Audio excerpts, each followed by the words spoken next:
Hey, this is Sky. Welcome to my YouTube channel. Monday night, let's jump into it. We're going to do another scene from California Gangsters, the first novel that I wrote. I got the LA hat on. I'm just rocking the blue rag. No fancy gangster hats this time. And of course, I got the snub nose Smith & Wesson 38 Special. When it comes to revolvers, I only mess with Smith & Wesson and Colt. Now, funny thing about Smith & Wesson, I love their revolvers. I hate their autoloaders. I would not buy a 9mm autoloader Smith & Wesson, not at all. But their revolvers, wonderful.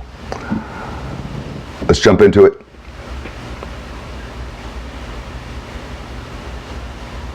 I leaned over to the window and Frank said to me, "It's not always beatings and intimidation, kid. Most of the time, you'll simply be collecting money with no incident, no arguments. People know what the family is about.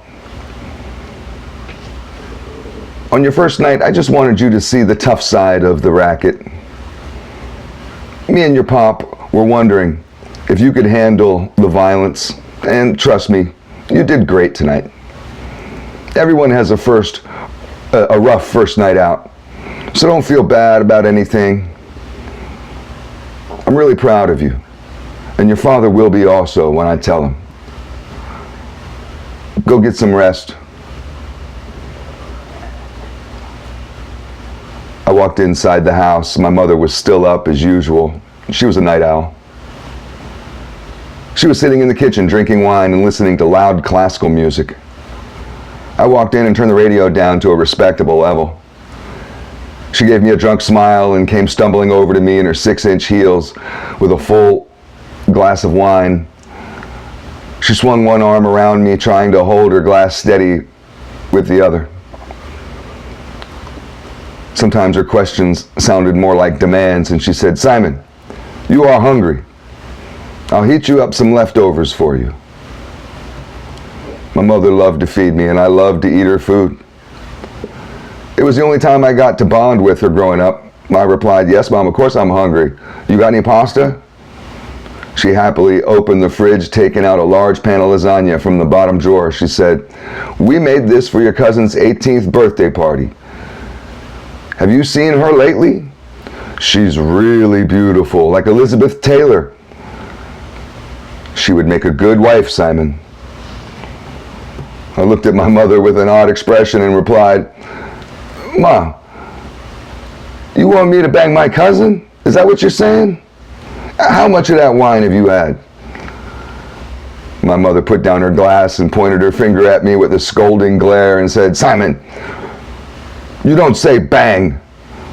That is not how we talk in this family." I shook my head and proceeded to cut myself a large piece of cold lasagna. I ate it without heating it up. No fork, just right out of my hand like it was a sandwich. I said to my mother in between bites that only a hungry dog would take, "Mom, I was out with Uncle Frank. I'm in the family now, or I'm gonna be. It was my father's idea. Apparently he has big plans." She didn't look at me. She took a long drag of her cigarette and then a sip off her wine.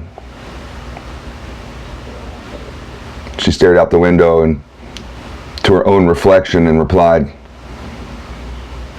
"My boy's becoming a man. I don't know if I like that, but I guess I had to expect it." As I ate handfuls of lasagna, she told me the story of when my father went out on his very first night with the family. My mom said, "When Tony got home from his first night, we were still living downtown back in those days. I made him lasagna, except his was fresh and hot out of the oven. I had been cooking all day and timed it perfectly. I sat up all night waiting for him, worried sick. I sat in the kitchen of our little apartment, looking out of the window at all the lights and cars, drinking cheap wine and listening to the radio. When he finally came home and reached out to hug me, I noticed in the light right away that he had blood stains on his fingers. I grabbed his hands and screamed in holy terror. Your father laughed at me, crossing his heart on his grandmother's grave that it was only pizza sauce. So I yelled at him for eating pizza on lasagna night. What an inconsiderate jerk.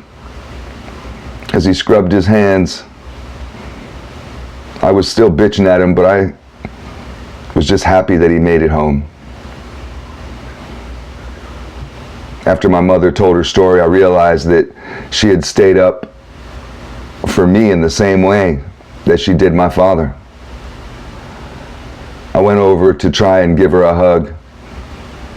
I had a handful of lasagna, and she had a handful of wine. So we both felt like stooges struggling to figure out the mechanics of an awkward embrace.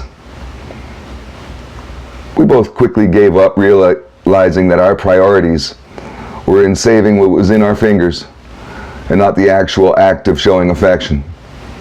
Sometimes the intent is all that matters, and we both had a good giggle. My mom was always cool, just at the right times. I was nervous about my choice of working for my father, and I went to bed somewhat anxious that night.